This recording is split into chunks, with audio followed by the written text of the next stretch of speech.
Such a pretty song. Emmet by Josh Warshawski. How's everybody doing? It's great to be with you. Let's light up the darkness with a new wisdom candle on a Thursday. Shabbos is almost here. We have some beautiful learning to do. Who's in the house? Nancy in North Carolina, Bill in Mid-Missouri, Tom in PA, Karen in Northern California, Melissa in Great Neck, Carrie in Santa Clarita, Vaughn in Ohio, Rick in Chicago, Stephen in New Hampshire, Lolly in California, Adam in Fort Myers, Yehuda in Florence, South Carolina, James in Annapolis, PK in Colorado, Aaron loves the song. David in South Bend, Indiana. Sharon in Lebanon, New Jersey. Renee in Indiana. Lucy in Minnesota. Over there on the YouTube side, still to tune in. Tonight's episode, let's do another one dedicated to peace in Ukraine. A lot of people are getting hurt and killed. Please, God, end this thing before...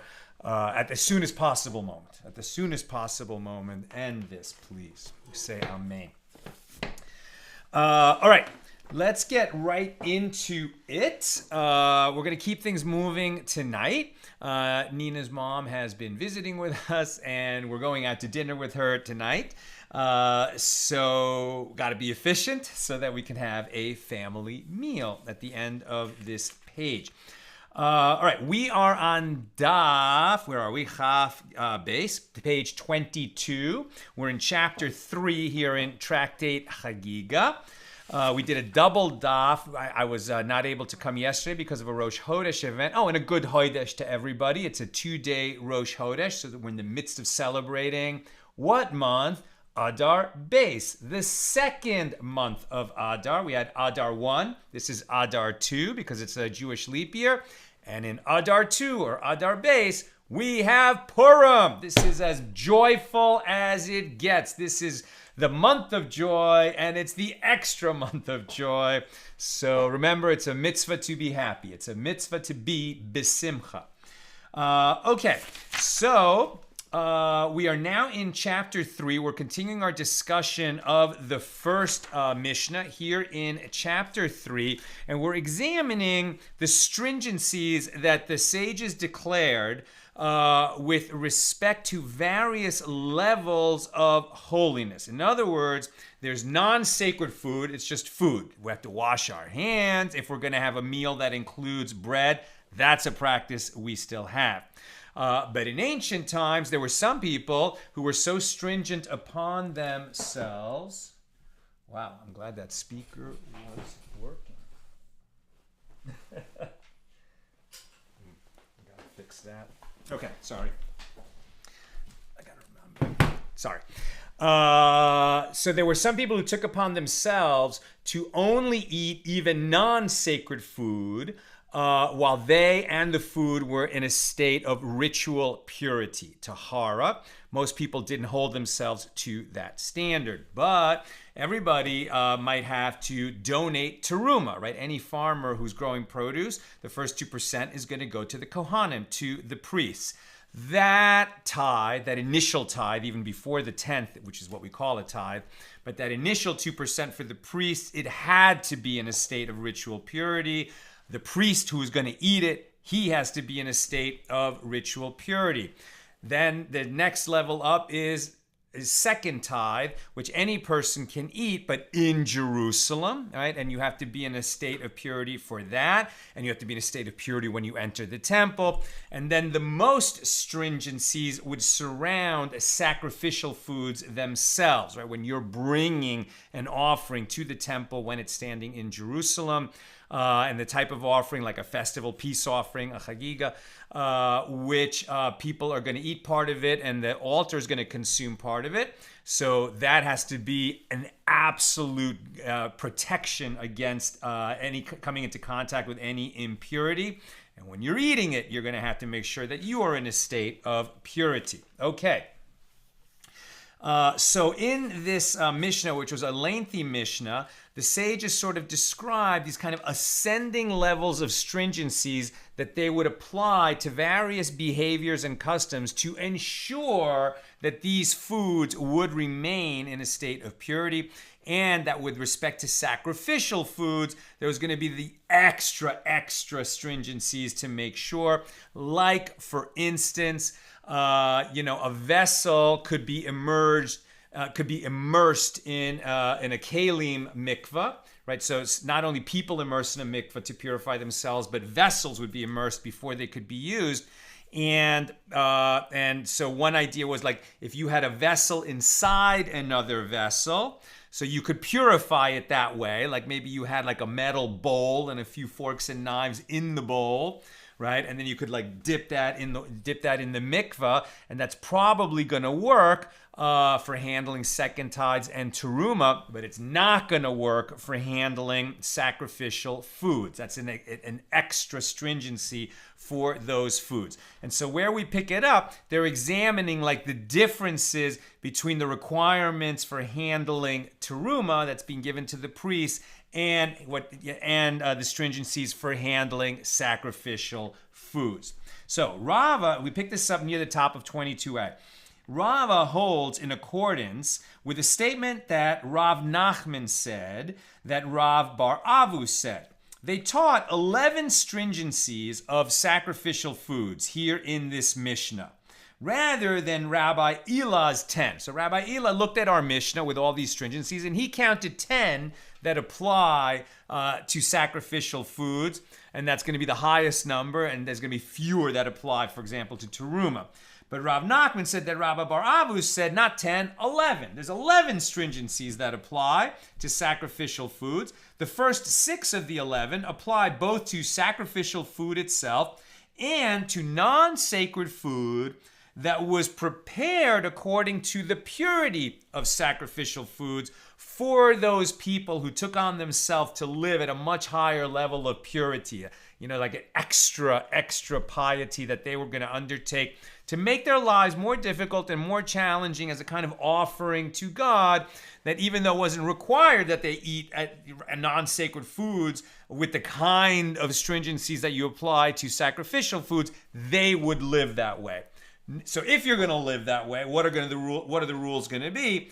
Even if you're living that way, there are stringencies that are not applied to non-sacred foods being prepared according to the purity of sacrificial foods, but which are going to be applied to actual sacrificial foods, right? So 6 apply to both the sacrificial foods and non-sacred foods that are prepared that way, whereas the last 5 on the list apply only to sacrificial foods, but not non-sacred foods that were prepared according to the standards of purity for sacrificial food. Okay, the Gemara asks, so we're going to get real clear on the definitions of these lists and what kind of differentiation they're making, and then we're going to go into some incidents and practical examples of what are the implications of these differences, and that's going to get quite interesting. But first, to make sure we are all on the same page, the sages say, the Gemara asks, what practical difference is there between the opinion of Rava, i.e., that the sages rendered it prohibited to immerse one vessel inside of another, because they were concerned lest one immerse needles in a vessel whose mouth is narrower than the tube of a wineskin, and the opinion of Rabbi Illa, who holds that their concern was about interposition. Right? So now they're going to look at 2 cases and how they play out according to these differences in stringencies for the vessels that are going to contain either the non-sacred food or the non-sacred food prepared according to the standards of sacrificial foods or sacrificial foods themselves. Right? So one concern is that if you immerse one vessel inside of another, when you put them both in the mikvah, that the inner vessel might be resting against the bottom, of the bowl or box or whatever that it's in, and those 2 vessels will be touching each other, and the water of the mikvah won't get between the vessels, and that would constitute an interposition between the vessel that you're trying to purify and the waters of the mikvah that would do the purifying. That's one concern. The other is about this idea that you might immerse some small little vessels like needles, utensils, we would think of them more as vessels, inside, let's say, of some other, metal vessel. Like you want to purify them, and you're going to immerse these needles inside of like a kiddush cup, something like that, right? So like a metal cup. And so the needles are inside, but maybe it's not a cup. Maybe it's more of a like a vase, right? For whatever reason, you decided to immerse some metal needles inside of a metal vase. But this vase is like for a limited size vase, for just like one flower, right? And so the opening of the vase is actually really small. So water will get in there, but if it's smaller than what 2 fingers will fit through, then the waters inside that vessel that are now inside the mikveh are considered as if they're separate from the rest of the mikveh. Because a vessel, for its water to join with the waters of a mikveh, the opening between the one vessel and the other that contains the waters of the mikveh has to be an opening that at least 2 fingers can fit through and turn around like this. So something like that. So if the opening is only like that, right, then you have a different problem. It's not interposition, but rather that the waters have been separated. There's the waters of the mikveh, and there's the water inside this vessel that has an opening that's smaller than the opening of a wineskin. And how big is the opening of a wineskin? Like 2 fingers can push through it. Okay. So the Gemara answers, the practical difference between these views is that in the case of a basket or a wicker bin, that one has filled with smaller vessels and has immersed them all together. Okay, so a basket, water is not waterproof, right? So a basket, the water can flow through the wicker that's woven into the basket. And according to Rabbi Illa, the one who said it is prohibited to immerse one vessel inside another due to the concern of interposition, so in this case as well, there is such a concern, as the inner vessels might weigh down against the bottom of the basket, and where they're touching, like these, let's say a spoon that's inside the basket, and the bottom of the spoon is lying against, inside the basket, on the bottom of the basket, and water's not getting between the bottom of the spoon and the base of that basket, right? So that's an interposition that stops the purification because waters didn't surround the spoon. That's one. So that's in this case, right? We still have a concern for interposition, but as there's a concern for interposition. In this case as well, there is such a concern, as the inner vessels might weigh down against the basket and prevent the water from touching all the contact points. But according to Rava, the one who said it is prohibited due to a rabbinic decree lest one immerse needles and hooks inside a vessel whose mouth is not wide enough, it's not the width of the tube of a wineskin, that now there are no such things as baskets and wicker bins whose mouth does not have the width of the tube of a wineskin, and therefore the decree would not apply to them. And the Gemara notes, and Rava follows his line of reasoning, as Rava said, a basket or a wicker bin that one has filled with smaller vessels and has immersed them all together, they are pure in all regards, even for sacrificial food. So even for sacrificial food, if you need to. What are we talking about? You're going to take the sacrificial food, right? The food that's going to be offered up on the altar in the temple when the temple is standing. How are you going to bring that food to the altar, right? There's not only animal offerings, right? There's also meal offerings. So like flour is part of an offering that was offered in the temple. And what are you going to carry it in? Maybe a spoon, maybe a basket, maybe a cup. Whatever that vessel is going to be. So before that vessel comes into contact with the flour this meal that's going to become a meal offering in the temple, you have to ensure that that vessel has been purified. And if it was purified, if it was in a basket, like one metal cup inside of a basket, and you immerse both of those things in the mikveh, so that's pure. Even for the use of sacrificial offerings, which requires the highest level of purity, that's good.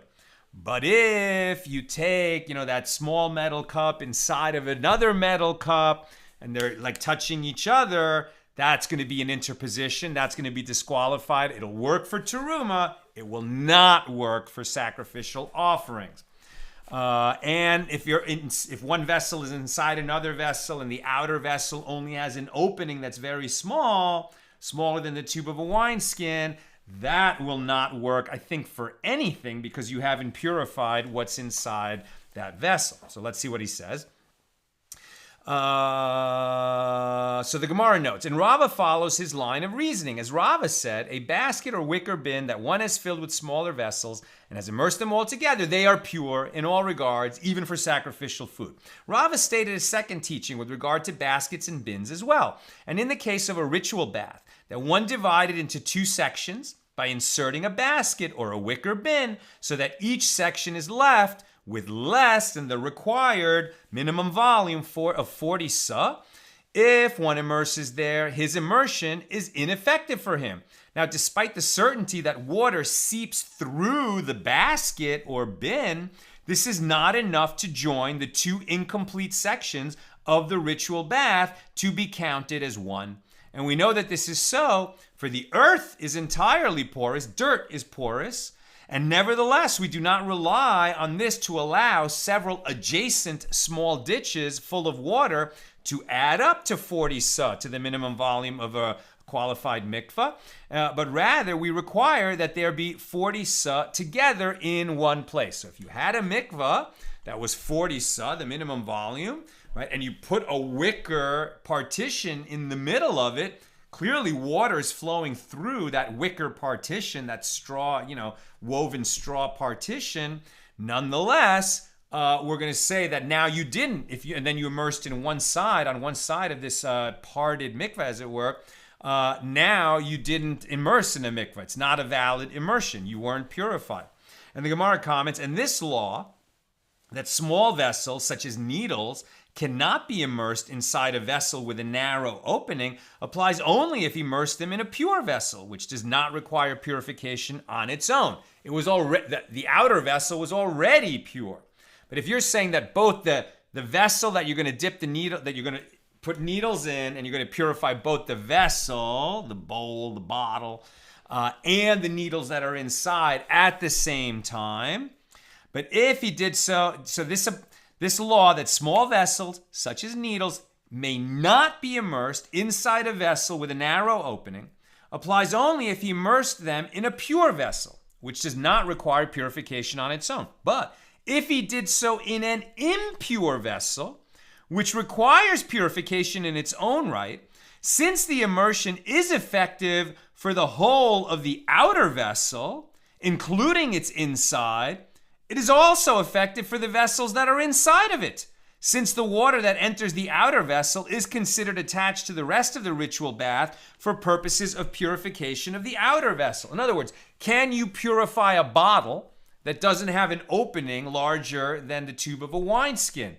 Yes, you can. Of course you can. For that purpose, the water that flows inside that bottle of the mikvah is going to be considered to be an extension of the mikvah, and therefore, if you've got needles and hooks inside the bottle, they can be purified at the same time.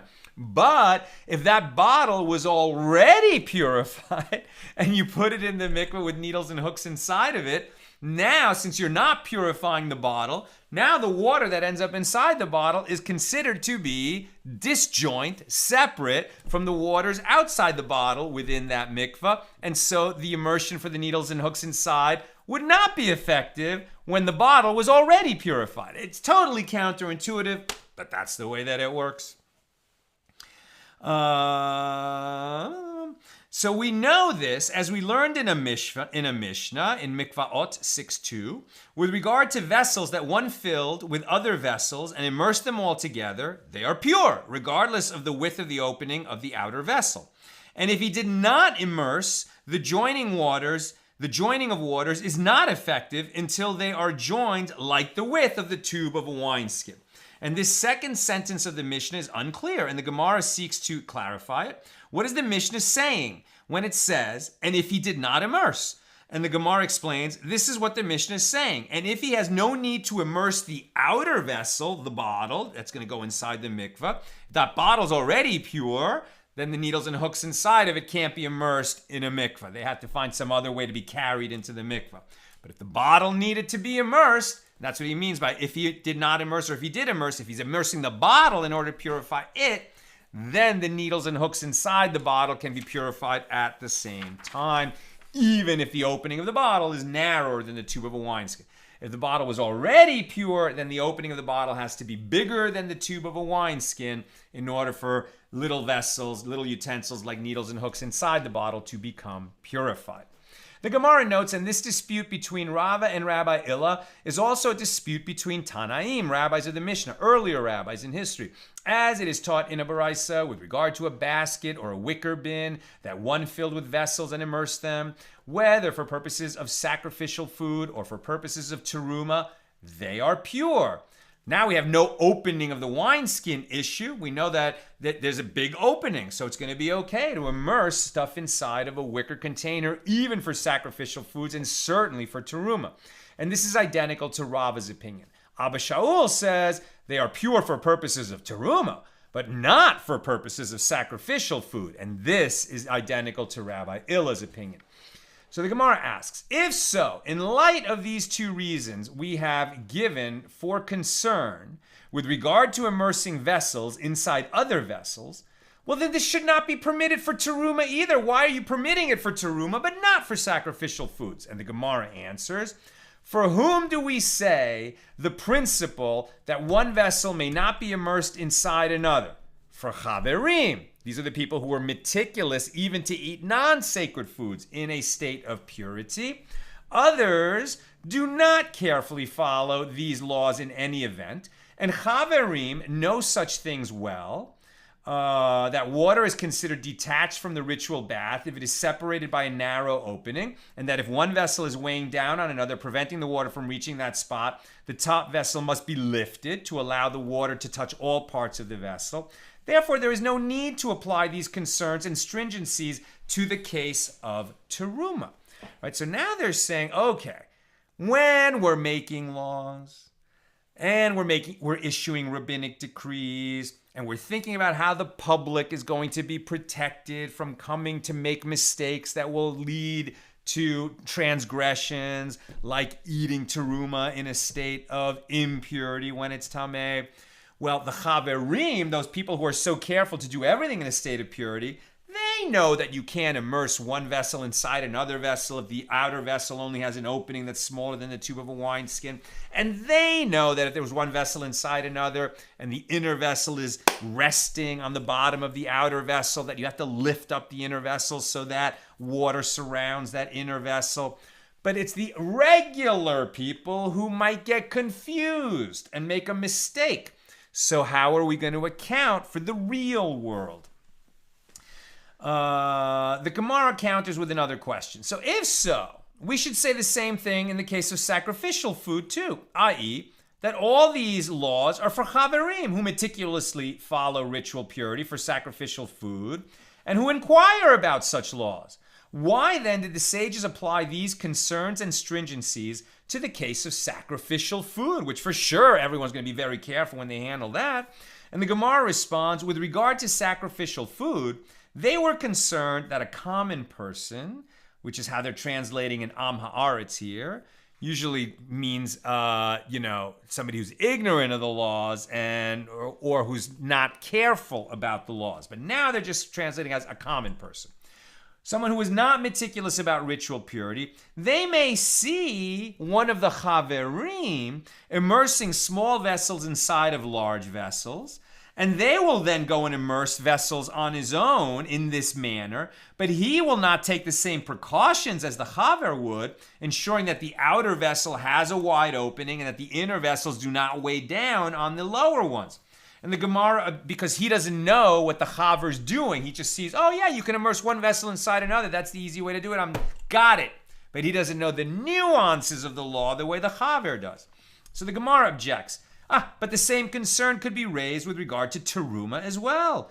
It is possible that an Am Haaretz may see the chaver immerse vessels for teruma in this manner, and he will then go and immerse his vessels this way without taking the precautions that the chaver would take. And the Gemara answers, well, we do not accept teruma from Amei Haaretz. Right? We don't take teruma, that gift for the priests, from a person who is ignorant, because there's no guarantee that the teruma has remained pure, and therefore that it's qualified for a priest to eat it.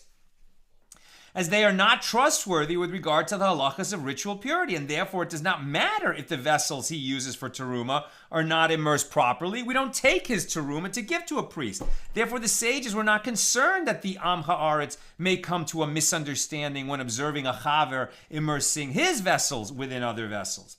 And the Gemara continues its line of questioning. Well, but if that is the case, we should likewise not accept sacrificial food from an Am Haaretz, plural of Am Haaretz, since they are not sufficiently meticulous with ritual purity, and we should therefore not care if they immerse their vessels improperly. We just shouldn't even allow them to bring offerings. We should not allow them to handle sacrificial food. We certainly shouldn't allow them to prepare vessels for handling sacrificial food. And the Gemara responds, the Am Haaretz will have feelings of antagonism if sacrificial food is not accepted from him, and this would lead to internal discord and conflict within Israel. The rubber hit the road. Now we understand the policy concerns that the sages were dealing with. On the one hand, the common people couldn't be trusted to purify their vessels properly in order to handle sacrificial foods. So maybe we shouldn't accept that their handling of sacrificial foods. We shouldn't even accept sacrificial foods from them. But then, how would they feel? They're not being allowed to bring sacrifices. They're not allowed to handle sacrifices. They would end up resenting that kind of upper class, that educated class that is allowed to bring offerings and is trusted to bring offerings while they are not. And we want achdus. We want unity among the children of Israel. So we have to be very careful. Not we, the sages, have to be very careful to pass laws that are going to respect the people's feelings and not lead to this schism in the community. The Gemara asks, if so, in the case of teruma, he will also have feelings of antagonism if teruma is not accepted from him. So you're saying, okay, well, we will accept sacrificial offerings, but then why should we accept teruma? Then we should also accept teruma, allow him to give the gift of teruma to priests, lest he feel alienated and divided from the rest of the population. Why were the sages concerned about this factor only with regard to sacrificial food and not teruma?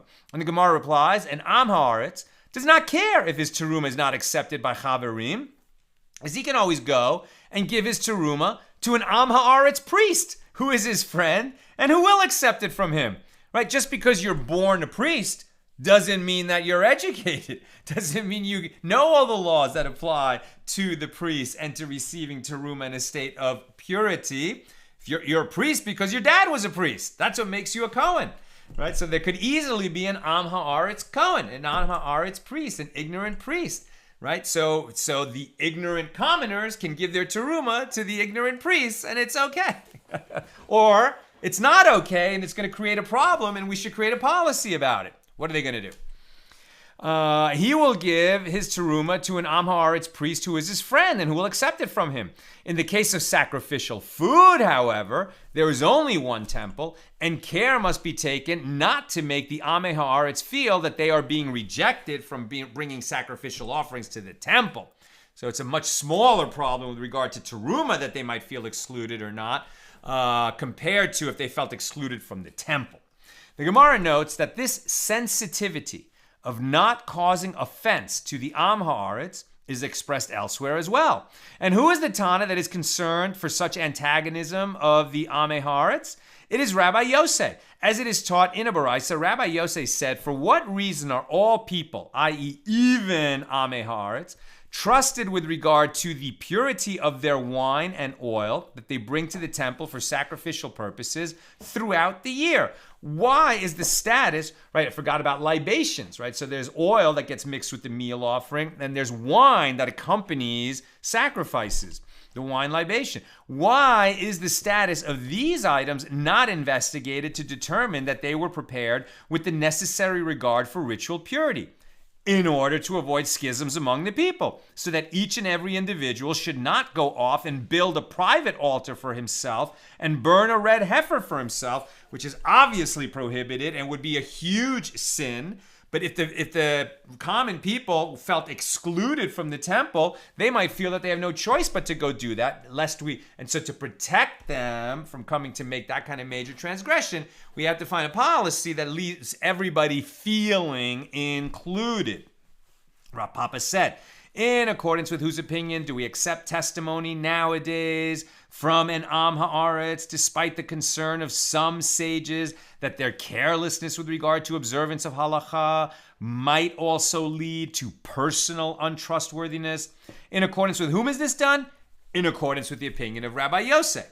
Rabbi Yosef, who we've encountered many times as like the most trustworthy to transmit teachings of the sages. Right? Whenever it's Rabbi Yosef against anyone else, we follow the ruling of Rabbi Yosef.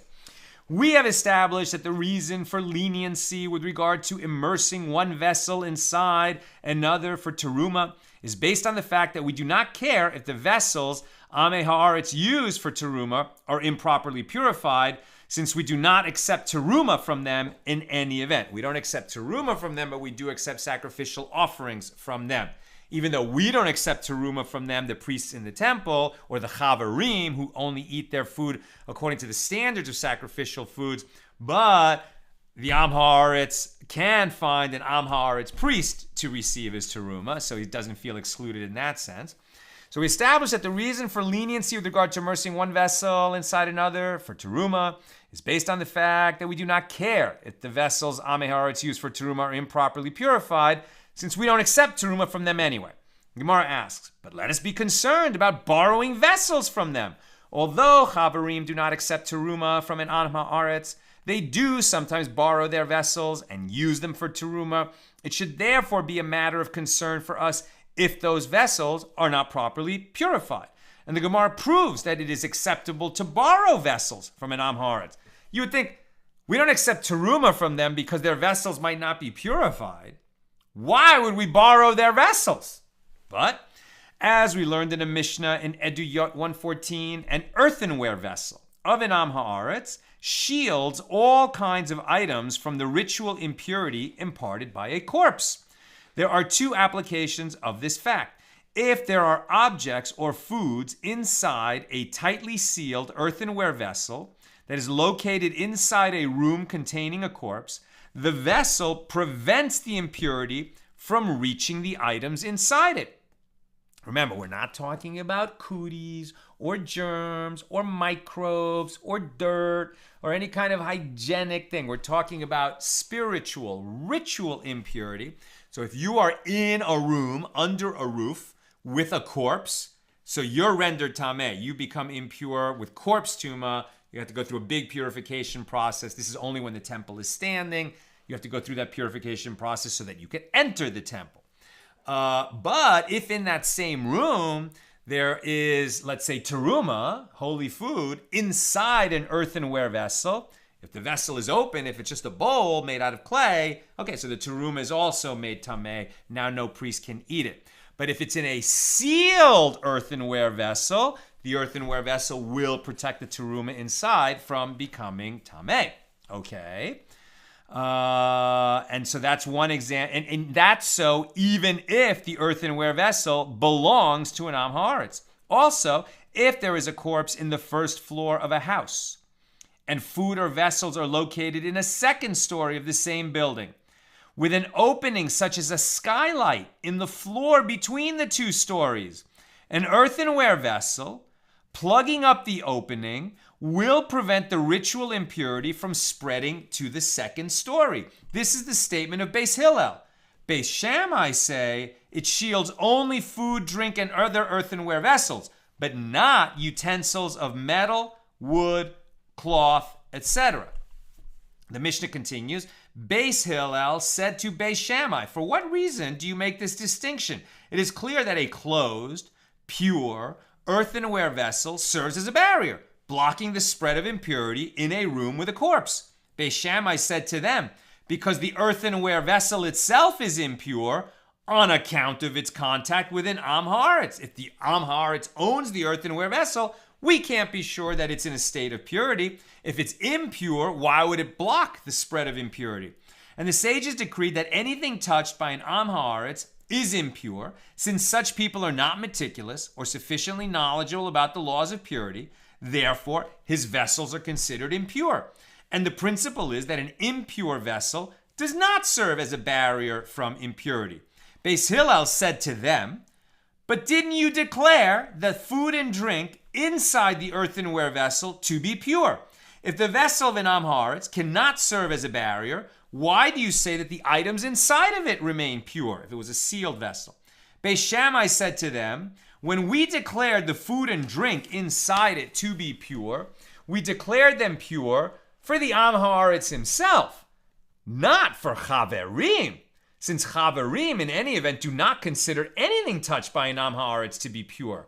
A chaver would therefore never relate to the food of an Am Haaretz as pure, and he would not use the earthenware vessels of an Am Haaretz for preparation of pure food, since an earthenware vessel cannot be purified through immersion. You cannot purify an earthenware vessel. That's why we're talking about earthenware vessels. If an earthenware vessel becomes impure, the only remedy for it, if you want it to come into contact with something pure, there is no remedy. You have to smash it, melt it down, and make a new earthenware vessel. A haver would therefore never relate to the food. However, he might borrow a metal vessel, for instance, from an Am Haaretz, and purify it through immersion before using it for pure food. But how can we purify a vessel of metal and other materials whose purity would be relevant for both you and him? A chaver may one day borrow a metal vessel from the Am Haaretz and not realize that it was once inside an earthenware vessel in the same room as a corpse, and as a result requires extensive purification from corpse contamination through the ashes of the red heifer, the waters of sprinkling, rather than mere immersion in the mikveh. Therefore, the Am Haaretz, the ignorant one, is informed that his vessels of metal and other materials have contracted impurity from the corpse and must undergo the extensive purification process. And after this is done, these vessels will now be fit for use of the chaver after mere immersion. We're on the B side of 22. It is taught in a baraisa with regard to this debate between Beis Shammai and Beis Hillel. Rabbi Yehoshua said, I am ashamed of your words, Beis Shammai, for they are illogical. Is it possible that there should be a corpse on the first floor with an earthenware vessel blocking the opening to the second story, and a woman is standing upstairs kneading dough in a metal bowl, and the woman and the bowl are impure for 7 days owing to the impurity of the corpse, while the dough inside the trough is pure? For that would be the result, according to Beis Shammai, who distinguishes between food and earthenware vessels on one hand and metal vessels on the other. Similarly, is it possible that there is a metal pitcher full of liquid in the second story, and the pitcher should be impure with impurity of 7 days, corpse tuma, while the liquids inside the pitcher remain pure? After Rabbi Yehoshua posed this question, a student from among the students of Beis Shammai approached him and said to him, I will tell you Beis Shammai's reasoning. He said to the student, speak.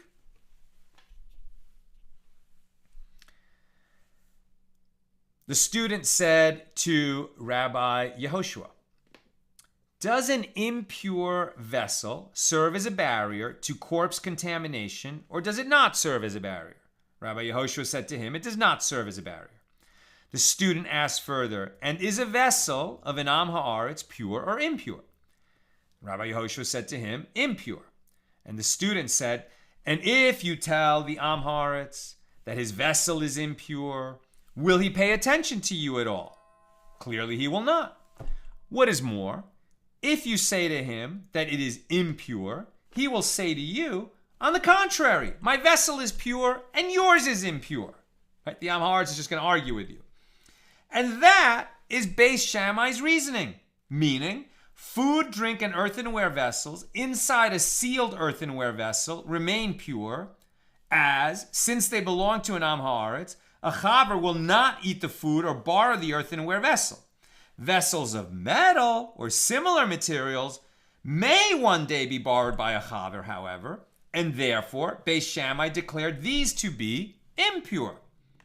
Once he heard the logic behind Beis Shammai's opinion, Rabbi Yehoshua immediately went and prostrated himself on the graves of Beis Shammai.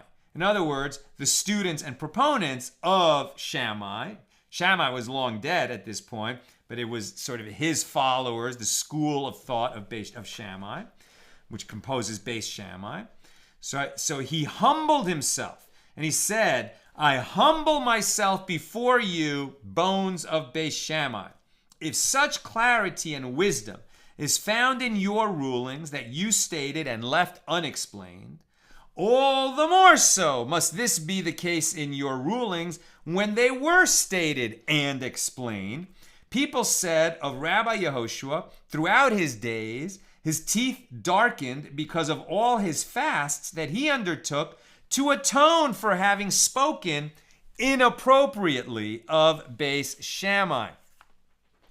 The Gemara returns to its main point. In any event, this Mishnah teaches that the status of the vessels of an Am Haaretz is relevant both for you and for him. Apparently then, we chaverim may borrow vessels from Amei Haaretz. The question therefore arises, why are the sages not concerned that Amei Haaretz may immerse vessels inside other vessels in an inappropriate way so that they will remain unpurified when borrowed by a chaver? And the Gemara answers, for when we chaverim borrow vessels from them, we immerse them before using them. It is therefore inconsequential to us if their vessels were not immersed properly beforehand. We don't rely on them to immerse their vessels. We immerse them when we borrow such a vessel.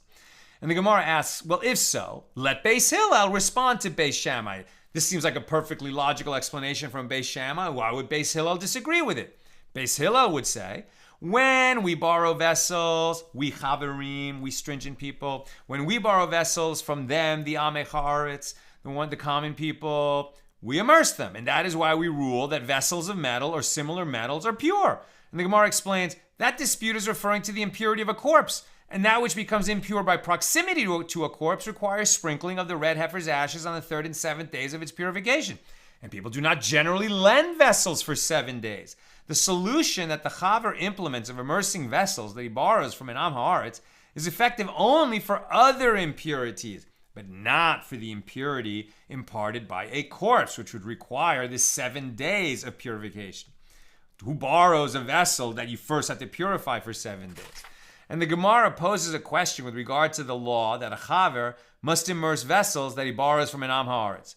But is it so that Amei Haaretz are not trusted with regard to immersion? Isn't it taught in a Baraisa? Amei Haaretz are trusted with regard to the purification process of immersion of that which has become impure by contact with a corpse. In addition to being sprinkled with purification water on the 3rd and 7th days, a person or article that has been in contact with a corpse must also undergo immersion on the 7th day. And Am Haaretz is believed when he says that he has performed this immersion. And the Gemara presents two answers to this question. Abaye said, this is not difficult. The Baraisa, which teaches that an Am Haaretz is trusted, is referring to the immersion of his body. Whereas this teaching of the Gemara, that Amei Haaretz are not trusted concerning immersion, deals with their vessels. Rava said a different answer. Both this and that, both the Baraisa and the Gemara's teaching refer to vessels of an Am Haaretz. It is nevertheless not difficult. This Baraisa, which teaches that an Am Haaretz is trusted, is referring to an Am Haaretz who said, I never immersed one vessel inside another, which is a statement that we accept. And this teaching of the Gemara that Amei Haaretz are not trusted deals with one who said, I have immersed vessels inside of other vessels, but I did not immerse with a vessel whose mouth does not have the width of the tube of a wineskin. It is with regard to such details, nuances, that Amei Haaretz cannot be trusted. I'm very close to done. If you have any questions or comments, get them in.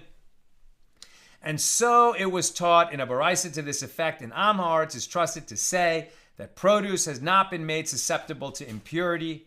Yeah? You should leave. I'm finishing up in a minute. I'm going to take a few questions, and then I'll meet you there. I'm almost done.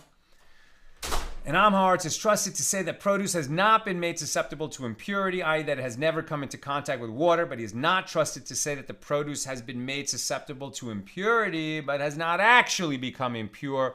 And this Baraisa shows that Amei Haaretz are trusted concerning basic facts, but not concerning matters that require detailed knowledge and scrupulous care.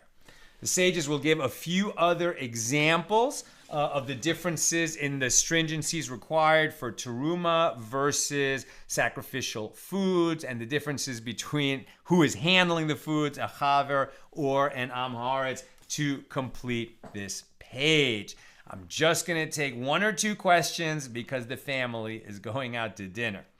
Okay, Nina was not able to pass me questions, so let me see. Karen, why would a needle need to be purified? Is there some use for a needle in food preparation, or is this a needle for sewing?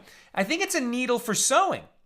Now you might say, like sometimes you sew up like a turkey, right? Like before you cook it. But I think no, I think it's a needle for sewing. Why would you need a pure needle for sewing? Because you're going to sew a garment. Garments can also become impure, and perhaps a garment that's going to be for a chaver has to be prepared in a state of purity. Now, I believe that a garment cannot contract impurity until it is a finished garment, but perhaps the chaverim were careful that even the implements and utensils used to sew such a garment should be in a state of purity as it's being made. I see people are talking back and forth. Great. We have so many wise, intelligent people in the community. A lot of questions can be answered peer-to-peer, as it were.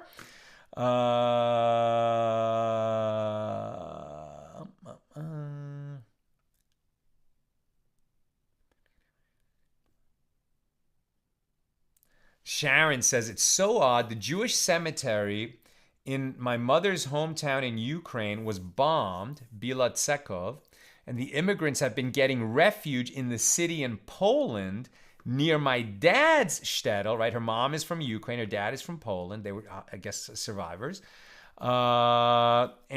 which is a town called Przemyśl, where his brother died in a Nazi-enforced ghetto. Worlds colliding. I mean, so much is going on now. And, we should all be aware that whatever we're hearing in the news is not the complete story. It's good always to get our news from various sources. But I think the bottom line is a lot of people, a lot of civilians, even children are dying in Ukraine in this war. I think there's even a lot of Russian soldiers who would vastly prefer not to be there. Maybe most of them, who have parents who are worried sick about their boys fighting in Ukraine. Please, God, let this war end. And we say amen. That's what I've got for us today. With God's help, we'll be together again tomorrow at the regular Friday time.